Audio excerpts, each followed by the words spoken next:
Ating lahat sa hapong ito. Kumusta po ang mga anak ng Diyos? Napagod po ba kayo? Hindi po, no po. Kapag ikaw gaalay sa ating Panginoon, yung mic po natin ang napapagod. Hello, yan po. Kapag ikaw ay bukal sa pusong naghandog at nag-alay sa ating Panginoon, walang pagod kundi kagalakan ang ating mararamdaman. Amen po ba? Palakpakan po natin ang ating Panginoon. Maraming salamat po sa ating mga masisipag na IT team na kapag nakita po na wala ng baterya, ora mismo po sila po ay tumutugon sa pagtupad. Muli po isang mapagpala at mabiyayang umaga po sa ating lahat sa tanghaling ito. Magandang umaga po sa inyong lahat. Masaya po ba kayo sa araw na ito? Amen. Muli po tayong mga anak ng ating dakilang Ama ay natipon sa loob ng banal na dambana niya upang muli po nating madama ang pagmamahal niya, muli po nating marinig ang mga aral niya, at higit sa lahat po, siya'y ating mapuri at mapasalamatan bilang siya ang ating Diyos na buhay. Maaari ko po bang malaman kung sino po yung mga ngayon pa lang po nakatungo sa banal na lugar na ito? Pakitaas po yung kamay. Yun ngayon pa lang po, taga saan po kayo? 2 days. Yung ngayon pa lang po, taga saan po kayo? Bustos po. Kayo po? San Fernando. Fiesta po ngayon na San Fernando. Fiesta po ngayon na San Fernando, Kabayanan. Kayo po? San Miguel. Sino pa po yung mga baguhan? Kayo po taga saan po? Nueva Ecija, Santa Rosa, Nueva Ecija. Nakita niyo po ba bakit ko po tinanong? Sino naman po yung mga luma na? Bakit ko po kayo tinanong? Gusto ko lang pong bigyan ng punto, ganyan po kakapangyarihan at kabuti ang ating Diyos. Malayo man ang bawat isa, di man magkakakilala ang bawat isa, dahil tayo'y anak niya at mahal na mahal niya, tinipon tayo sa banal na dambana niya. Palakpakan po natin ang ating Panginoon. Sa lahat po ng mga ngayon pa lang po, maligayang pagdating po, malugod po ang aming pagtanggap sa inyo sa dambana po ng ating Divine Mercy. Buhay na Diyos sa pamamagitan po ng banal na Espiritu sa katauhan ng mahal na Apo Conching. Di ko na po papakahabaan.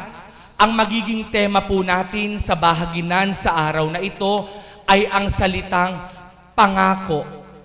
Pakiulit nga po, pangako. Sino po yung nanonood ng sikat na palabas noon at ibinalik ngayon sa Channel 2, Pangako Sa'yo? Sino po yung mga nakapanood dati na? Yung dati. Siguro po medyo matatanda na po yun. Sino po yung nakapanood yun ngayon pa lang po? Taas ang kamay. So, medyo mga teenager pa po yan. Pangako sa'yo. Ang mga kapwa po natin tao ay may binibitawan pong pangako. Sa mga magkabiyak po ng puso, kapag ka po humarap sa dambana ng ating Panginoon, ano po ang binibitawang pangako? Mamahalin kita sa hirap at ginhawa, sa sakit at kagalingan, sa kamatayan at sa buhay. Amen po ba?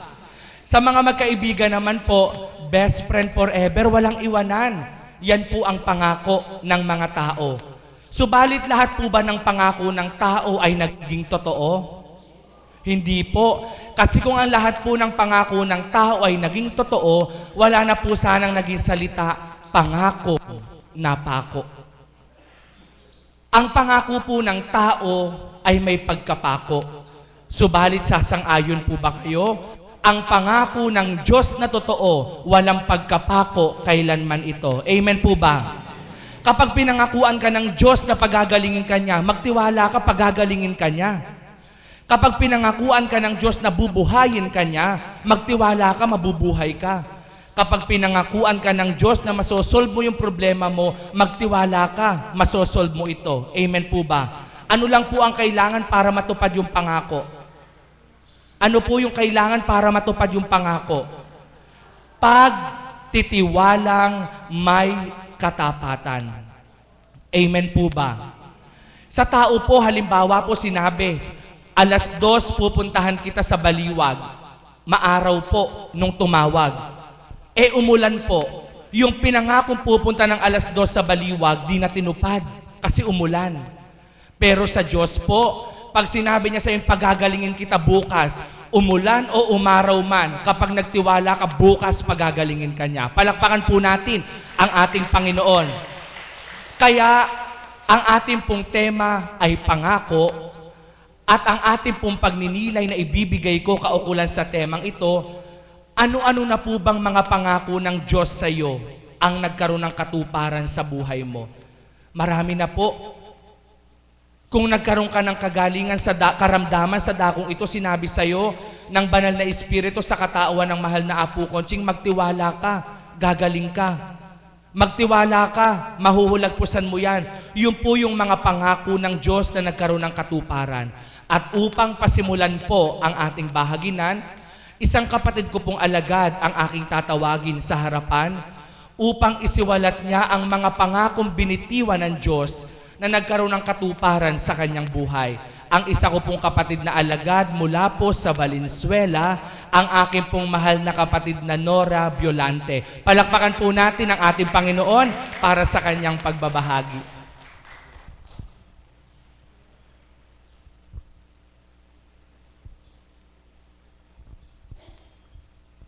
Magandang umaga po sa inyong lahat.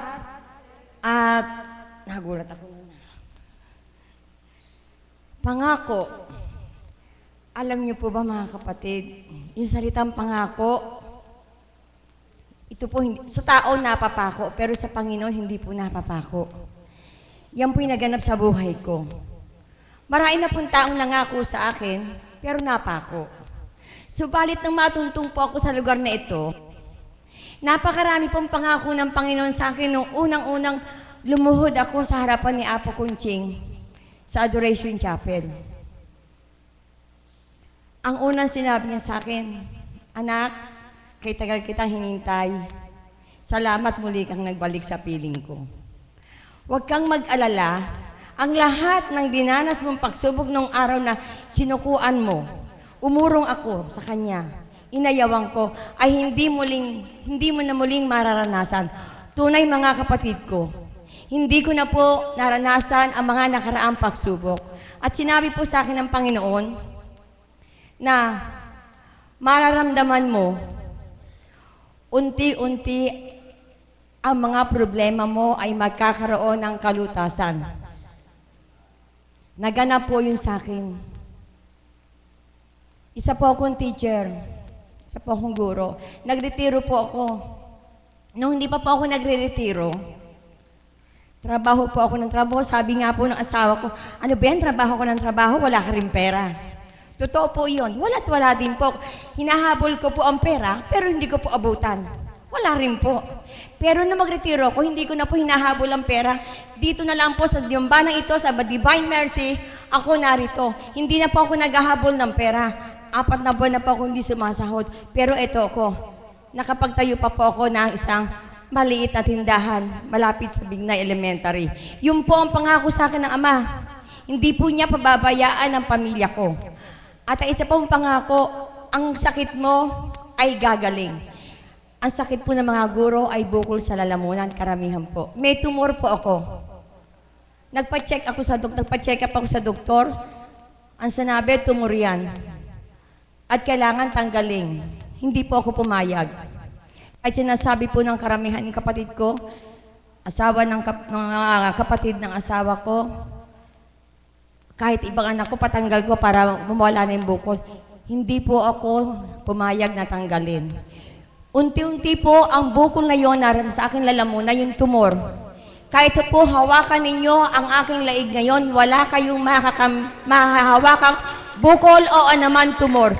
Ganyan po mangako ang Panginoon. Pag sinabing pagagalingin ka, tandaan niyo po may mga karamdaman dyan. At ang asawa ko po, ako na po mag-aano sa asawa ko. Yung po naging dahilan para ako napunta rito. Kalahati po ng katawan niya, namamagana po. Sabi po niya noon, baka daw may natapakan siya. Ano bang natapakan? Dinala po namin siya sa doktor. Kinagalitan po kami ng doktor sapagkat yung pa kanyang sugar ay sobra na po ang taas. May tama na po yung kanyang kidney. Nung kami mapunta rito, nanalig po kami sa pangako ng Ama na ang karamdaman ninyo ay magkakaroon ng kagalingan. Nanalig kami, nagtiwala kami, nanampalataya kami. Binigyan po kami ng mga dahon-dahon. Yung mga dahon-dahon na yon, ang sabi, pumasok ko sa isipan ko, sana katakot-takot na dahon ka ko to. Katakot-takot ko saan sa ako hanapin. Nagsalita po ang mahal na Apo, ang mahal na Ama sa pamamagitan po ng mahal na Apo. Lahat ng dahon na iyong gamot sa iyong asawa, naroroon lamang sa tabi ng bahay nyo. Nung ilista po, naroon po lahat. Ngayon po, hindi ng asawa ko, magaling na po siya. Inaangkin na po namin ng kagalingan niya. Kaya po, ang pananalig, pananampalataya, at pagtitiwala sa Panginoon, huwag po nating aalisin. Bigay na po natin hindi lang po 100%, 200% sa tao, 5% na lang po. Sapagkat ang pangako ng tao na ang pangako ng Panginoon, asahan po natin na ating matutupad. Ito po kami ngayon, kaya po kami, taga Valenzuela, hindi po kami lumulubay nagpapunta rito. Sapagkat dito po namin natagpuan ang tunay na pangako, ang tunay na lupa, ang lupa man ay langit din. Ito ang lugar na yon. Sinabi ko pong lupa man ay langit din, sapagkat saan po kayo makakita kahit saan pong lugar. Marami na po ako narating, marami na pong bundok ang pinuntahan ko. Andiyan po mga kasama ko, lahat ginalugad ko. Naghahanap ako ng kasagutan sa aking mga katanungan. Dito ko po natagpuan lahat sa lugar na ito. Lupa man ay langit din para sa akin. Sapagkat dito, makakaniig natin lahat pare-pareho. Ang Espiritong Banal sa pamamagitan ng ating minamahal na si Apo Kunching, na nagbabata para sa ating mga tao, lalo higit sa mga taong may mga karamdaman. Yun na lamang po at tandaan nyo ang pangako ng Diyos, manalig at magtiwala po, ibibigay po sa inyo tulad nangyari sa buhay ko. Magandang umaga po ulit sa inyong lahat.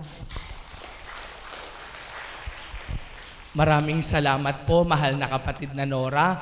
Napakasarap pong makinig sa mga bahagi ng ating mga kapatid na nagbabahagi, sapagkat dito po natin mapapatunayan at matatanim sa ating mga puso at kalooban kung naganap sa Kanya na natupad ang pangako ng Diyos dahil nagtiwala siya.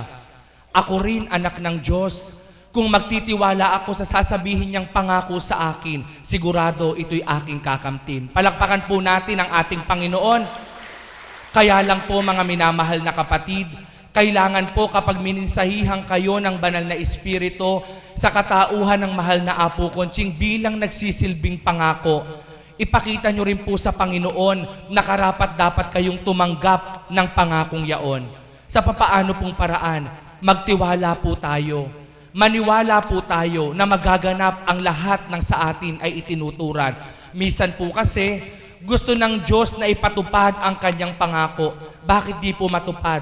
Ayaw pong manalig ng mga anak niya na sa Kanya po ay naishandugan. Kaya po, tandaan niyo po sa lugar po na ito, kapag sinabi po sa inyo ng banal na Espiritu sa katauhan ng mahal na Apo Kunching, manalig ka. Sa loob ng 9 na araw, gagaling ka. Unang araw po, naramdaman mo na yung kaginhawahan. Pangalawa, pangatlo, pang-4, pang-5, pang-6. Nung dumating yung pang-7, sumakit na naman po yung karamdaman mo. At ang sasabihin mo, ano ba naman yan? Pang-7 na, kala kong gagaling ako. Mga kapatid, pagsubok lang po yun. Pag pinagtibay mo ang pangako ng Diyos na sa loob ng 9 na araw, gagaling ka. Alisin mo po sa isip mong nararamdaman mo, sigurado po pag nagtiwala ka sa loob ng 9 na araw, gagaling ka. Palakpakan po natin ang ating Panginoon. Ngayon po, isang kapatid ko pong Kaps ang aking tatawagin sa harapan upang isiwalat niya po sa inyo kung papaanong ang pangakong sinambit sa kanya magtiwala ka. Ang prostate cancer mo ay pagagalingin ng Ama. Kung papaanong ang catheter ay nakakabit sa iyo, loloobin ng amang mawala iyan upang gumaling ka. Siya na po ang magsiwalat sa harapan kung papaanong ang pangako ng Diyos ay nagkaroon ng katuparan sa kanyang buhay. Haharap po ako sa aking tagiliran, Caps Pepe. Palakpakan po natin ang buhay na Diyos para sa kanyang pagbabahagi. Salamat po, Ama, sa pagtawag mo sa akin para tumindig ngayon dito sa gitna. Salamat po sa pagantabay mo, lalong-lalo na sa pinangako mo sa akin. Gandang umaga po, mga kapatid ko sa tanghaling ito. Ako po ay galak na tumindig dito sa harapan. Kasi po, pagka po tinawag ako ng Ama, talagang tuwan-tuwa ako kasi napakarami ko pong dapat ipagpasalamat sa Kanya. Kaya lang po, pagka di ka tinawag, ay makinig ka na lang. Ako po ay nagkaroon po ako ng karamdaman. Tama po yung sinabi ng ating kapatid na Berhel, prostate cancer po. Hindi na po pwedeng hindi operahin. Kahit saan po doktor ako magpunta, sabi niya, operahin na. Wala po siyang ibang sinabi, kundi operahin talaga, hindi na makukuha sa gamot. Ganon po ang nangyari sa akin sa pagpunta ko rito. Na pinangako po ng Panginoon sa akin na sa loob lamang ng 9 na araw, kung mananalig ka ng totoo, pagagalingin ko yung namamagamang prostate cancer na yan. Ganyan po ang pangako niya sa akin. Sabi niya, anak, magtiwala ka. Ang dagat ay kaya, nahahawi ko yung tubig. Ang bundok ay kaya kong tibagin. Ang lupa na pagbibitak-bitakin ko. Ikaw pa kayang minamahal kong anak ang hindi ko mapapagaling sa namamagamang prostate. Kailan po yung pangako niya sa akin. Ginawa ko po yung lahat ng pananalig. Ang pananalig sa Panginoon, napakarami po lang mga sakripisyo. Tinatanong ko po palagi pagkagabi kung paano kong gagawin yung mga pananalig sa Kanya. Lahat po ginawa ko, lahat ng hindi ako marunong magdasal. Pagka po nagdasal ko, talagang taos sa aking kalooban. Yung mga hindi ko kausap, kinakausap ko. Napakarami pong mga sakripisyong ginagawa. Kung talagang gusto mong gumaling, lahat po magagawa mo. Yan po ang pangako sa akin sa loob ng 9 na araw. Ipagagalingin doon niya. Sa matuling sabi, sa araw-araw na pagpunta ko rito, talagang maaga ko rito. Halos wala pang mga tao, andyan ako sa una na yan. Nakakatiter po ako. Lumaki po yung tiyan ko sa loob ng 9 na araw, hindi ako dumudumi, hindi ako umiihi. Ang lumalabas po sa akin, konti lang po, parang may dugo-dugo pa. May buha-buhangin. Kumakain naman ako. Pero ang lumalabas, papatak-patak lang. Kaya napakasakit. Marami po akong pinagbatahan. Kahit na masakit, basta araw-araw andito ako. Sa loob ng 9 na araw, kung talagang wala kang pananalig sa Panginoon, dumating na po yung puntong 9 na araw. Wala pa rin po. Ako po nananalig po ako sa Ama Basta pinangako niya, nananalig ako sa Kanya. Kinagabihan po, pagdating po ng 12:00 ng gabi. Doon ko po naramdaman yung kaginhawaan na bigla pong natanggal yung catheter ko. Samantalang pagka pinapapalitan ko ng hose yun, dinadala ko pa sa doktor. Nakalock po yun sa pantog, bago niya palitan. Nung pagdating ng 9 na araw, 12:00 ng gabi, bigla pong natanggal yun nang hindi ko dinadala sa doktor. Nag-iiyak na po ako niyan sa tuwa. Kasi po, ang naramdaman ko nung matanggal yun, kaginawahan, lumiit ang tiyan ko, lumabas ang dumi ko, lumabas ihi. Hanggang sa wala nang umiihi, bumabaswit pa yung ari ko sa... Talagang napakasarap ng pakiramdam ko. Naiyak ako. Ginising ko lahat yung mga pamilya ko. Inumaga na kami, hindi na natulog. Yan po ang pangakong binigay sa akin ng Panginoon na kung sa pagkatao na umabot na yung 9 na araw, mawawalan ka ng tiwala kasi 9 na araw na wala pa. Pero ako hindi ako nawalan ng tiwala. Talagang hinintay ko yung pangako niya. Hindi siya nangangako na mapapako. Hindi kamukha natin tao. Ako madalas akong mangako sa mga tao na hindi ko natutupad. Pero ang Panginoon, talagang iba siyang mangako. Ginagawa niya talaga. Kaya kayong mga may karamdaman dyan, isa na ako nagpapatotoo sa inyo na huwag kayong mawala ng pag-asa. Kasi yung aking maging sakit dito talagang hindi ko po malilimutan habang ako'y nabubuhay. Napakasakit po nang naramdaman ko doon sa sakit na yun. 9 na araw, hindi ka dumudumi. Hindi ka umiihi. Kaya noon, hanggang ngayon, at kailanman, hindi ko talagang malilimutan ang nangyari sa buhay ko. Mapakabait po ng Panginoon sa atin. Magtiwala lang po tayo. Kayong may mga karamdaman, huwag po kayong mawawalan ng pag-asa. Isa po ako nagpapatotoo. Na manalig lang po tayo ng totoo, wala pong imposible. Yan po ang pangako ng Panginoon na sa aking buhay na di po napako. Maraming salamat po. Sana po maging aral sa mga may karamdaman. Ngayon at kailanman, kasamang alam. Aawitan ko po ang Panginoon. Bagamat pahus ako, susubukan ko.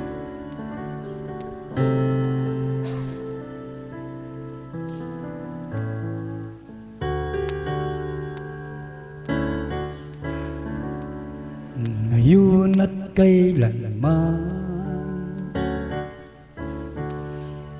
Ama, ikaw ang kailangan. Ngayon at kailanman, hindi ipapalit kahit kanino man.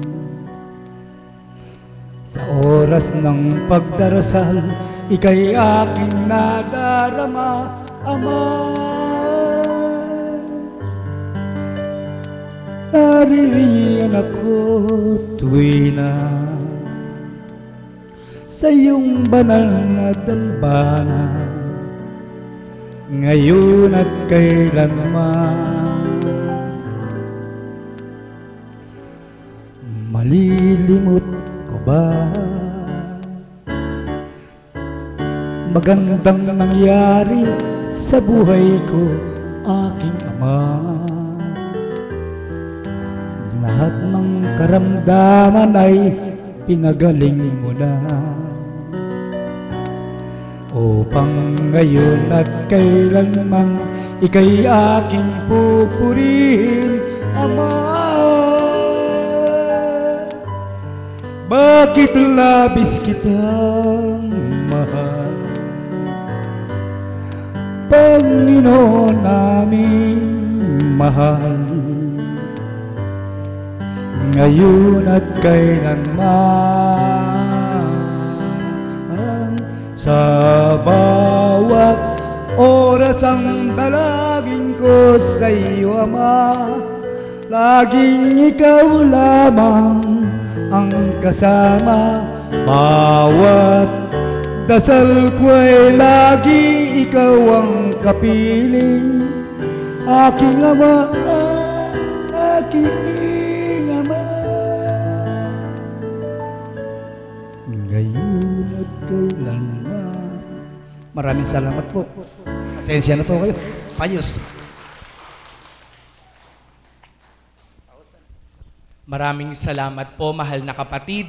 Napakinggan niyo po ang kanyang pagbabahagi kung papaano pong itinuran sa kanya ng banal na Espiritu sa katauhan ng mahal na Apo Conching na manalig at manampalataya siya, bilang pangako sa kanya ay pagagalingin siya. Nakita niyo po kung papaano siyang nagtiwala at naniwala, pinakita ng Diyos na tapat siya sa pangako niya. Palakpakan po natin ang ating Panginoon. Kung ang Diyos po kapag nangako sa mga anak niya ay tapat at tinutupad niya, tayo rin po nawang mga anak niya ay matuto pong tumupad sa marapat nating tupdin sa Kanya.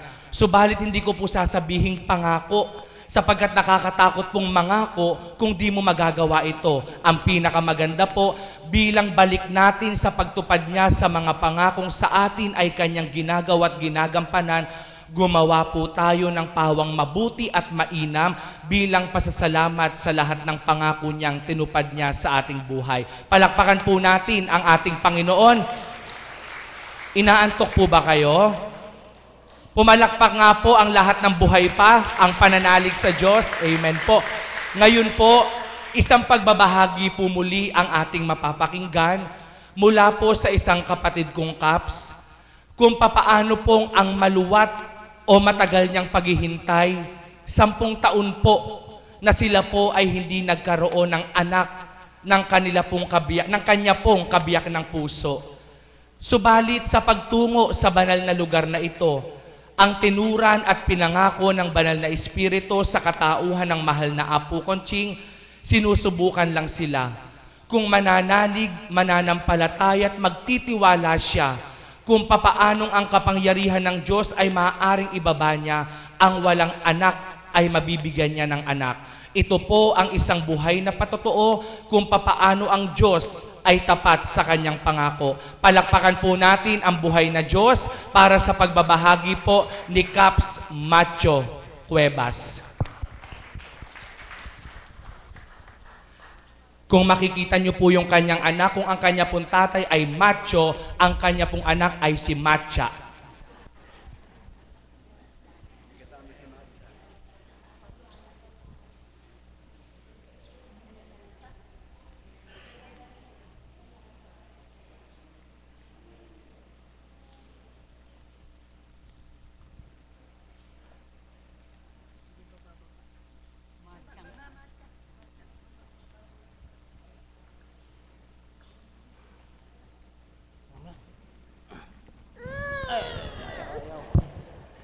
Magandang umaga po sa ating lahat.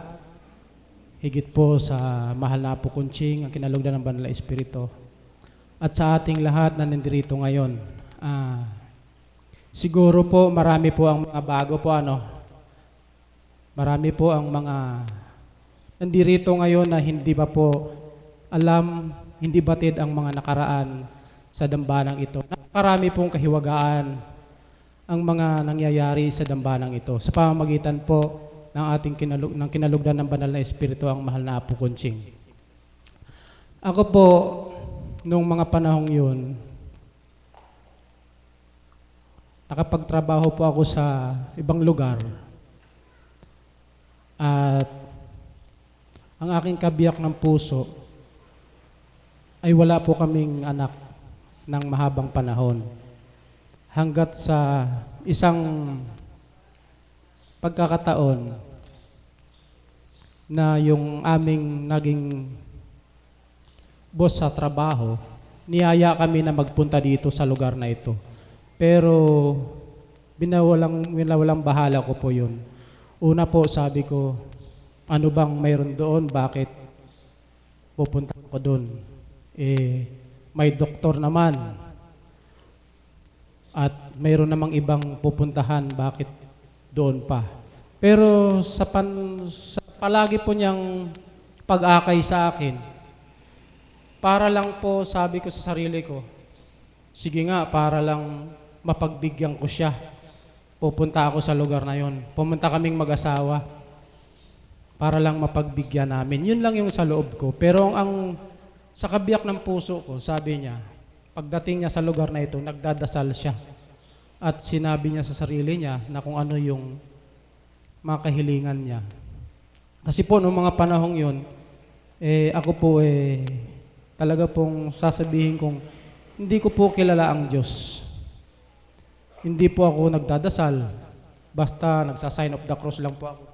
3 beses. Shortcut po, yun na yun. Nung makarating po kami sa lugar na to, hindi po ako pumapasok. Diyan lang po ako sa may tindahan. Nakikipagkwentuhan. Pero nung mangyari po na ako na lang mag-isa, wala akong kwentuhan, ang mensahe po ng banal na Espiritu sa katauhan ng mahal na Apo na aking napakinggan, tumatak po sa aking isipan at sabi ko, ako yun ah. Bawat sinasabi po ng mahal na Apo, sinasabi ko sa sarili ko, ako yun ah. Tinatamaan po ako. Kaya po kinabukasan, pumasok na po ako. Diyan na po ako umupo sa harap. Hanggat sa niyaya po ako na magiging isang CAPS na ang ibig sabihin po, Kristo Ama, pangungunay sumasa inyo. Isang samahan ng mga kalalakihan na naglilingkod po dito sa Dambana. At nung pumasok po kami sa adoration, dati po ang mahal na Apo pag nagbi-bless sa adoration po, ang itinuran sa akin na pangako ng Ama, anak, wala pa po akong sinabi, wala pa po kaming binanggit, basta tinitigan lang po ako at sinabi ng mahal na Apo na, anak, kung mayroon kang babaguhin sa iyong sarili at mayroon kang isusuko, ipagkaloob ng Ama ang iyong mga kahilingan. Yun po ang kanyang ipinangako. At ako naman po ay inisip, ano kaya yung mga dapat kong baguhin at dapat kong isuko? Siguro po sa isip ko, hindi muna ako mag-abroad. At may mga ugali ako na dapat kong baguhin sa aking sarili. Hanggat dahan-dahan ko pong ginawa ang mga pagbabago at isinuko ko po ang aking pagtrabaho sa ibang lugar at naglingkod po ako sa dambanang ito. Sa loob po ng 10 taon na wala kaming anak, 2009 po napadpad ako sa dambanang ito, August 11, 2009. Pagdating po ng February 2011, naglilihi po ang misis ko. At yun nga po yung isang dumaan dito, yung anak ko na yun, na talaga pong napakahiwaga ipinagalob sa akin ng Ama. Ipinanganak po siya sa araw din po ng aking pagsilang, October 21. Ito po ang panganay ko. October 21 din po siya ipinanganak. Magka-birthday po kami. Kaya po ito, simula po ng ibuntis ng aking may bahay, hindi po namin pinatingnan sa doktor to. 9 months po dinadala ng kanyang ina sa tiyan na hindi po tiningnan ng doktor, maski po ang nanay. Sa kalooban paghahari ng Ama, dahil po nung sabi na manganganak na nga dahil masakit na ang tiyan, pumunta kami sa mahal na Apo at sinabi ng mahal na Apo, anak, mamayang gabi ka pa manganganak. Dinala namin sa Karpa. Nung tiningnan po, doon palang nakita na malaki ang bata, kaya po nasisaryan. Hanggat sa lumabas po siya, hindi rin po siya nadala ng doktor. Ganon din po ito, hindi po nagtagal, pinagalooban po kami ng pangalawa, ito din po, babae. Hindi rin po ito sila dumanas ng doktor sapagkat ang pananampalataya at pananalig ko sa banal na Espiritu sa katauhan ng mahal na Apo, buong buo po at tunay na pananampalataya. Kaya po sila, hindi po sa kalooban ng Ama, hindi po sila nakaranas ng doktor. Itong panganay ko pong anak, ang pangalan niya, hinango ko po sa pangalan ng Dambana. Ang pangalan po nito, Maria Divina Conchita. Maria po, mahal na ina. Divina si Divine Mercy at mahal na Apo Conching. Kaya siya po maliit, kaya Conchita. Maria Divina Conchita. Opo. Ito pong pangalawa, press lang po sila ng pangalan. Yung kanya na abbreviation, Madicon, Maria Divina Conchita. Ang pangalan po niya, Madicon. Dinagdagan ko na lang po ng Angel. Angel Madicon. Kaya po, sa kalooban paghahari ng Ama, lahat po tayo na may mga kahilingan, lahat po tayo na may gustong makamtan, lubos po totoong pananalig, yung walang sawang pagdulog sa Ama, yung totoong pananampalataya na kung ano yung hinihiling natin ipagkaloob niya. Kasi po, 10 taon kaming walang anak. Basta't manampalataya ka, manalig ka, magtiwala ka, at kilalanin mo siya na siya ang Diyos na buhay para sa ating mga pangailangan, sa lahat ng ating mga kagustuhan bilang tao. Lumapit tayo sa Kanya. Basta totoo ang ating pagdulog, ang ating paghingi, tuwiran pong ipagkaloob ng Ama. Walang alinlangan po, ipagkaloob niya sa atin ang marapat at dapat. Maraming salamat po sa ating lahat.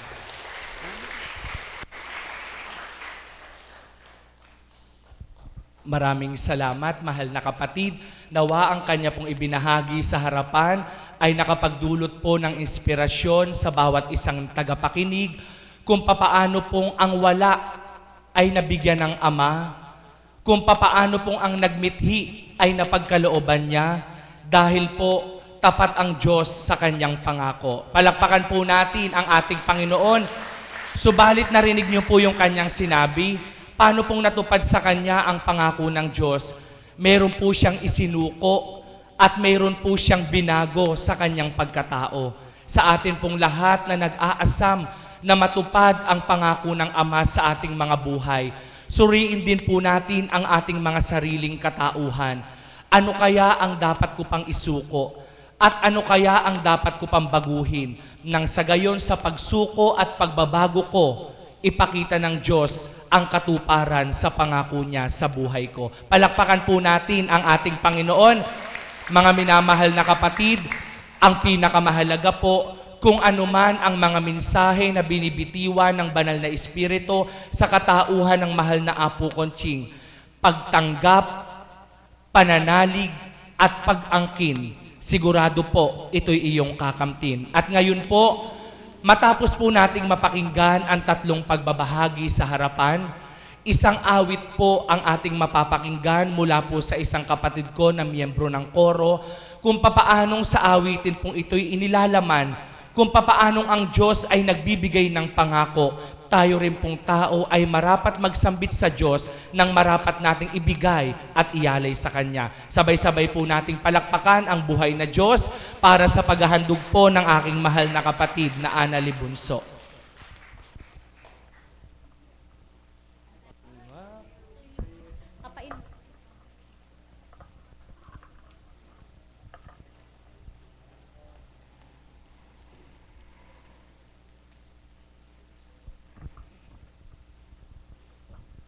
Muli po ay isang mapagpalang umaga po sa tanghaling ito.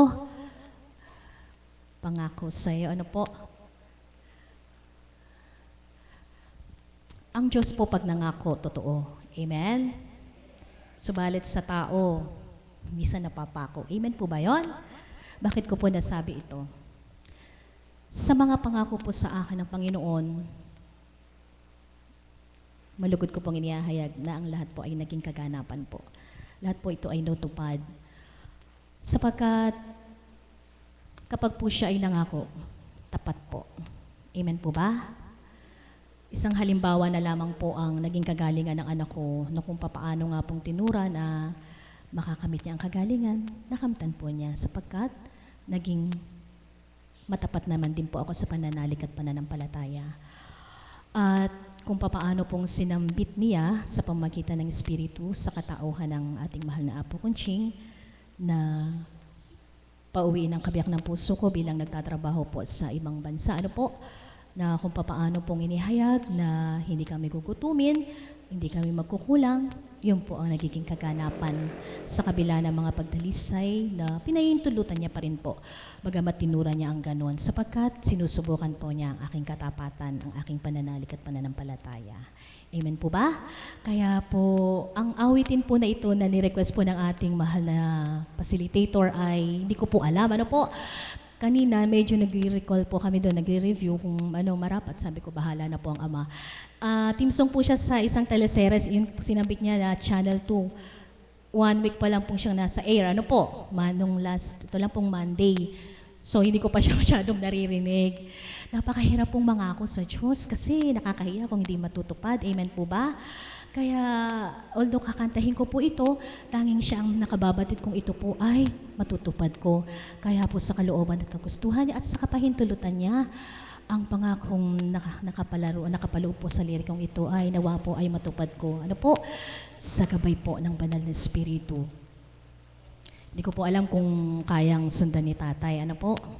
Nawa po ay ma-recall ko siya kahit pa paano para lamang po mapagbigyan natin ang hinihingi po ng tema na pangako sa iyo. Noon, akala ko ang wakas na pag-ibig ay sa nobela lang matatagpuan at para bang kay hirap na paniwalaan.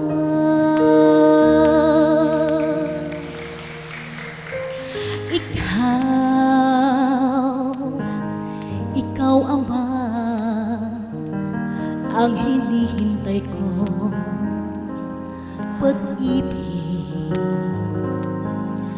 Ngayong kapiling ka at tayo'y isa, hindi ko hahayaan na sa atin ay may hadlang. Pangako Ama, ipaglalaban ko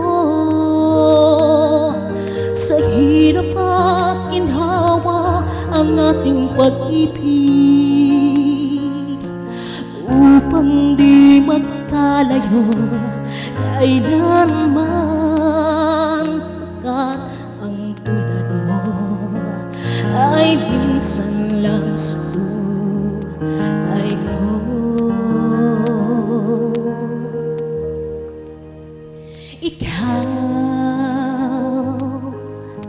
Ikaw Ama, ang hinihintay ko pag-ibig. Ngayong kapiling ka at tayo'y isa, hindi ko hahayaan na sa atin ay may hadlang. Pangako Ama, ipaglalaban ko sa hirap at ginhawa ang ating pag-ibig, upang di magkalayo kailanman, pagkat ang tulad mo ay minsan lang sa buhay ko. Pangako Ama, ipaglalaban ko sa hirap at ginhawa ang ating pag-ibig, upang di makalayo kailanman, pagkat ang tulad mo ay minsan lang sa buhay ko. Pangako Ama, pangako Ama, pangako sa'yo.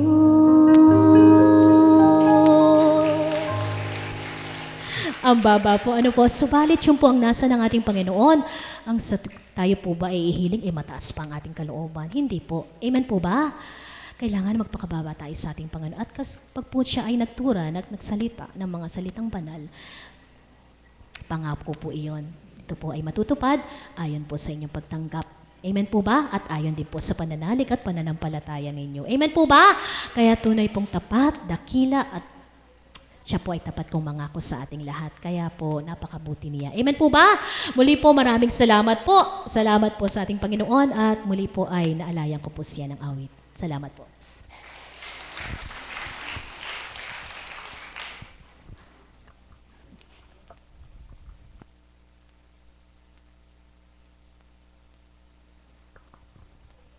Maraming salamat po, mahal na kapatid, kung papaano po nating napakinggan ang awitin. Ito po'y makapagbibigay sa atin ng malalim na pagninilay. Paulit-ulit ka bang pinangakuan ng kapwa mo tao? Ibibigay sa iyo to, gagawin sa iyo to, paparamdam sa iyo to, pero patuloy at patuloy ka pa rin binibigo at siya'y patuloy na napapako. Ang Diyos po ang hanapin natin at panaligan natin. Sigurado po, hindi niya po tayo bibiguin. Palakpakan po natin ang ating Panginoon. Sa mga may karamdaman po, saan-saan lugar na po ba kayo nagpunta at ang sabi ng tao sa inyo, gawin mo to pagagalingin kita, gawin mo to pagagalingin kita, inumin mo to pagagalingin kita, pero bigo pa rin po kayo. Sa Diyos po kayo makinig at sa Diyos kayo magtiwala. Sigurado po kapag naniwala ka at nagtiwala, pangako niya'y gagawin niya. Kung mabubuhay ka, bubuhayin ka pa niya. Palakpakan po natin ang ating Panginoon. Sa dako pong ito, ang ipinangangako ng ating Diyos ay hindi lamang kayamanang material o dili kaya'y pinansyal. Ang pinapangako po ng ating Diyos sa pamamagitan ng banal na Espiritu sa katauhan ng mahal na Apo Conching, kung magtitiwala at maniniwala ka, bubuksan mo ang iyong puso at kalooban at ang banal na aral ay iyong papakinggan, ang iyong buhay ay magiging magaan, luluwag ang iyong kalooban at makikilala mo ang Diyos na buhay. Mga pangako ng Diyos na walang pagkabula, sapagat ang Diyos ay tapat sa kanyang pangako noon, ngayon at sa mga daratal pang panahon. Maraming salamat po sa lahat ng mga nagbahagi. Malugod ko na pong inaanyayahan ng lahat na